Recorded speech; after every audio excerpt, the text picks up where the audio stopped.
Hi guys, எப்போ பார்த்தாலுமே நம்ம சின்ன வயசுலேருந்தே பார்த்துக்கிட்டே இருந்திருப்போம். ஓசோன் லேயரில் ஓட்டை விழுந்துரும், ஓசோன் லேயரில் ஓட்டை விழுந்துருன்னு சொல்லிட்டு நம்ம சின்ன வயசுலேருந்தே சொல்லி கொடுத்துருப்பாங்க. ஆனால் அதோட சயின்ஸ் கான்செப்ட் நிறையா பேருக்கு தெரியாமல் இருக்கும். எனக்கும் அதை பற்றி தெரியாமல் தான் இருந்துச்சு. ஆனால் இப்போ நான் அதை பற்றி படித்தக்கப்புறம் தான் இதுதான் ஓசோன் லேயர், இதுக்காக தான் இந்த ஓசோன் லேயர் ஓட்டை விழுவாமல் பார்த்துக்கணும் அப்படிங்கிற ஒரு கான்செப்டையே நான் புரிஞ்சுக்கிட்டேன். எனக்கு தெரிஞ்ச கான்செப்டை உங்களுக்கு எளிமையாக நான் இந்த வீடியோவில் சொல்கிறேன். ஸோ இதுக்காக நீங்கள் நம்ம சேனலை மறக்காமல் சப்ஸ்கிரைப் பண்ணிடுங்க. இந்த வீடியோ பிடிச்சிருந்தாலும் ஒரு லைக்கையும் போடுங்க. இப்போ வாங்க நம்ம வீடியோக்குள்ளே போகலாம். ஃபஸ்ட்டு இந்த ஓசோன் லேயர் அப்படிங்கிற கான்செப்டை புரிஞ்சுக்கிறதுக்கு முதல்ல இது வேணும், அதாவது பூமி. நீங்கள் கவலைப்படாதீங்க, இது குழந்தைங்க விளையாடுற விளையாட்டு தான். இதை நீங்கள் பூமியாக நினச்சி வச்சுக்கோங்க. அப்போ தான் நான் சொல்கிற கான்செப்ட் உங்களுக்கு புரியும். இதுதான் பூமி அப்படின்னு நினச்சிக்கங்களேன். இந்த பூமியிலேருந்து ஒரு 15 கிலோமீட்டர் அப்படியே வளிமண்டலத்தில், அதாவது அட்மாஸ்பியர்னு சொல்லுவோம்ல, அந்த வளிமண்டலத்தில் தான் ஓசோன் அப்படிங்கிற ஒரு லேயர் இருக்குது. ஓசோன் அப்படிங்கிறது O3 அப்படின்னு சொல்லுவோம். O அப்படிங்கிறது 3ஆக இருக்கிறது தான் ஓசோன் அப்படிங்கிற ஒரு லேயரு. இந்த லேயர் இந்த இடத்துல இருக்கும்போது நம்மளோட சூரிய ஒளி இருக்குல்ல, இந்த சூரிய ஒளி நிறைய ஆற்றலை வெளிப்படுத்தும். அதே மாதிரி நிறைய ரேடியேஷனை வெளிப்படுத்தும். அதாவது இந்த சூரிய ஒளி வந்து யூவி ரேஸ் அப்படிங்கிற ஒரு ரேஸையும் வெளிப்படுத்தும். ஆனால் இந்த யூவி ரேஸ் வந்து நம்ம பூமியில் படாமல் காக்கிறது எது அப்படின்னு கேட்டிங்கன்னா, இந்த பூமிக்கு 15 கிலோமீட்டர் மேலே இருக்க இந்த ஓசோன் லேயர் தான். இந்த ஓசோன் லேயர் தான் நமக்கு யூவி ரேஸ் வர வைக்காமல் நம்மளை அப்படியே காக்குது. இந்த யூவி ரேஸ் மட்டும் வந்துச்சுன்னு வச்சிங்களேன், என்ன ஆகும்னா நம்மளோட கை கால் எல்லாத்துலேயும் வந்து பயங்கரமான ஒரு ஸ்கின் கேன்சர் வரும்.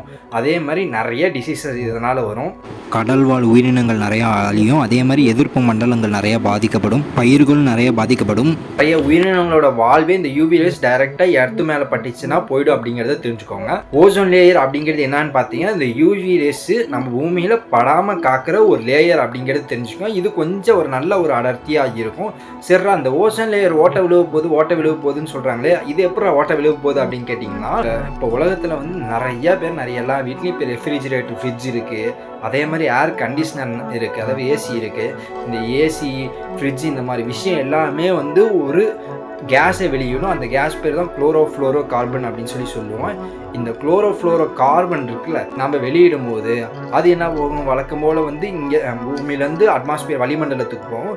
வளிமண்டலத்தில் இருக்கிற ஓசோன் லேயரை இந்த சிஎஃப்சி அப்படிங்கிற குளோரோஃப்ளோரோ கார்பன் அப்படிங்கிறது ஓசோன் லேயரை அஃபெக்ட் பண்ணும். இந்த மாதிரி ஓசோன் லேயரை போட்டு அட்டாக் பண்ணும்போது என்ன ஆகும்னா, அதில் இருக்கிற O3 அப்படிங்கிற ஒரு மாலிக்யூல் இருக்குல்ல, அதை பிரித்து அது வந்து அந்த எல்லா மாலிக்யூலும் ஆக்சிஜனாக மாற்றும். இந்த மாதிரி எல்லா மாலிக்யூலும் ஆக்சிஜனாக மாற்றிச்சின்னு வச்சுங்களேன், ஓசோன் லேயர் இவ்வளோ அடர்த்தி இருந்துச்சுன்னு வச்சுங்களேன். இவ்வளோ அடர்த்தியாக இருக்கிற ஓசோனு இப்போ நம்ம இந்த மாதிரி குளோரோஃப்ளோரோ கார்பன் யூஸ் பண்ணிட்டு இருக்கனால அடர்த்தியே ரொம்ப கம்மியாகி இவ்வளவும் ஆயிடும். இந்த மாதிரி இது ஓசோன் லேயரோட அடர்த்தி கம்மியாயிடுச்சுன்னு வச்சுங்களேன், நம்ம சன்லேருந்து வர அந்த யூவி ரேஸ் இருக்குல்ல, நம்மளோட நிலத்தில் டைரெக்டாக பட்டு நிறைய மக்கள் வந்து அஃபெக்ட் ஆவாங்க. இதுதான் வந்து ஓசோன் லேயரில் ஓட்ட விழுந்துச்சு அப்படிங்கிறத நமக்கு சின்ன வயசுலேருந்தே சொல்லி கொடுத்துருக்காங்க. எனக்கு தெரிஞ்சு இந்த கான்செப்ட் உங்களுக்கு நான் சொன்னது கண்டிப்பாக புரிஞ்சிருக்கும் நான் நம்புகிறேன். சரி, இந்த ஓசோன் லேயரை ஓட்ட விழாமல் தடுக்கிறதுக்கு ஏதாச்சும் கவர்மெண்ட் வந்து முயற்சி எடுத்திருக்காங்கன்னு கேட்டிங்கன்னா, டியானா கன்வென்ஷன் அப்படின்னு ஒரு மாநாடு 1985 நடந்திருக்கும்.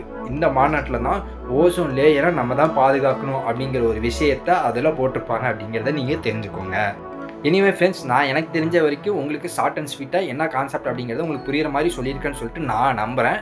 இதே மாதிரி யூஸ்ஃபுல்லான வீடியோஸ்க்கு மறக்காம நம்ம சேனலை சப்ஸ்கிரைப் பண்ணுங்கள். அதேமாதிரி உங்களுக்கு ஏதாச்சும் கான்செப்டை பற்றி தெரியல, இதை நீங்கள் எக்ஸ்பிளைன் பண்ணால் நல்லாயிருக்கும்னு நீங்கள் நினச்சிங்கன்னா, கண்டிப்பாக என்ன டாப்பிக்கை பற்றி பேசணும், எந்த கான்செப்ட் புரியல அப்படிங்கிறத கீழே கமெண்ட் பாக்ஸில் மறக்காமல் கமெண்ட் பண்ணுங்கள். கண்டிப்பாக நம்ம அந்த டாப்பிக்கை பற்றி கண்டிப்பாக எக்ஸ்பிளைன் பண்ணி போடுவோம். ஓகேங்களா?